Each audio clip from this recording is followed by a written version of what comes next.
Halo sahabat literasi, Assalamualaikum warahmatullahi wabarakatuh.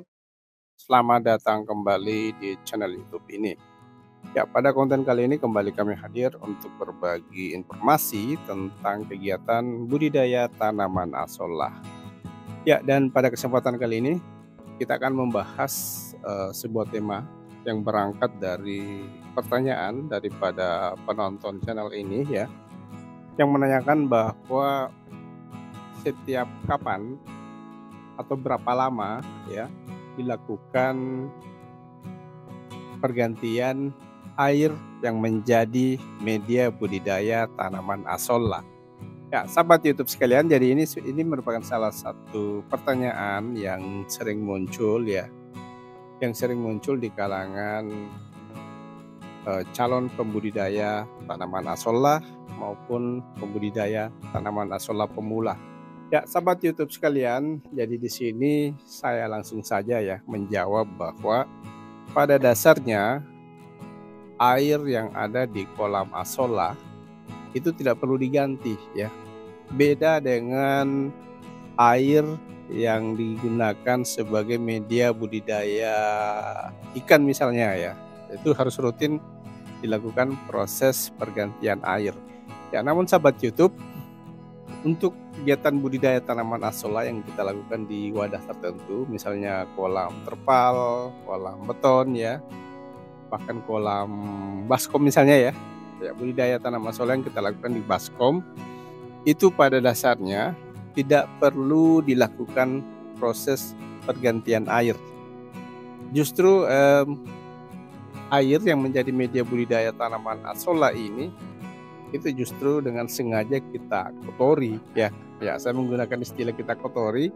Ya, kenapa? Karena memang secara rutin kita harus memasukkan ke dalamnya kompos, ya, pupuk kandang, pupuk cair dan sebagainya. Dan itu pada dasarnya merupakan bisa dikatakan sebagai kotoran ya. Ya, terutama pupuk kandang ya, sahabat YouTube. Ya, jadi seperti itu sahabat YouTube. Jadi air pada media budidaya tanaman asollah itu hanya sebagai wadah ya, wadah.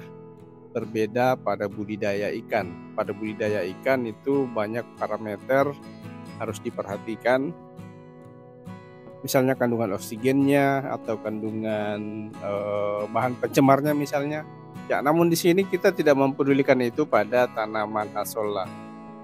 Selama tanaman asollah itu memiliki kandungan unsur hara yang cukup untuk menunjang pertumbuhan dan perkembangannya, nah, jadi itu air yang menjadi media budidaya tanaman asollah itu masuk dalam kategori baik ya. Jadi masih tetap bisa untuk kita gunakan.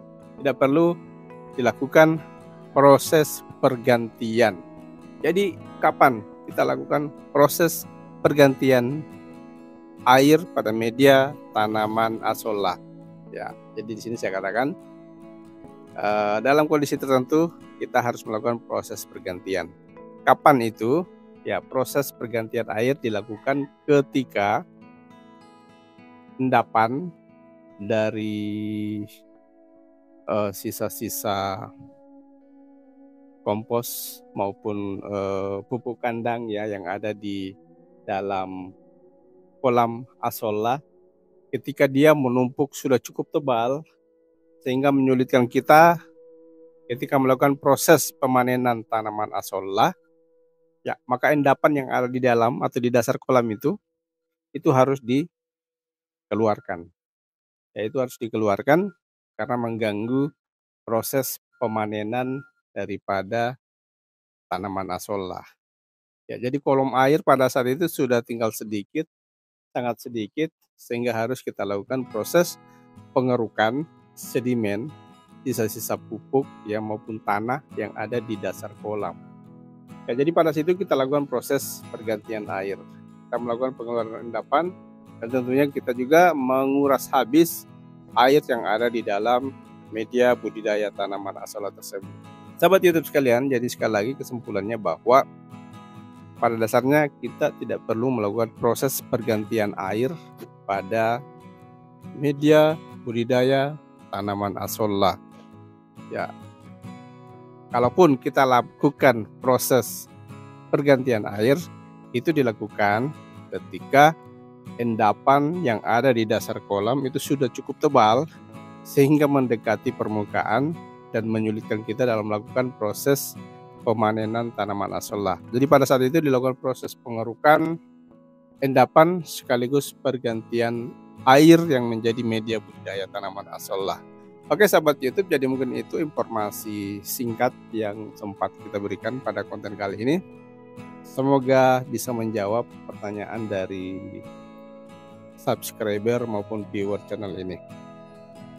Terima kasih, kami akhiri. Wabillahi taufiq wal hidayah.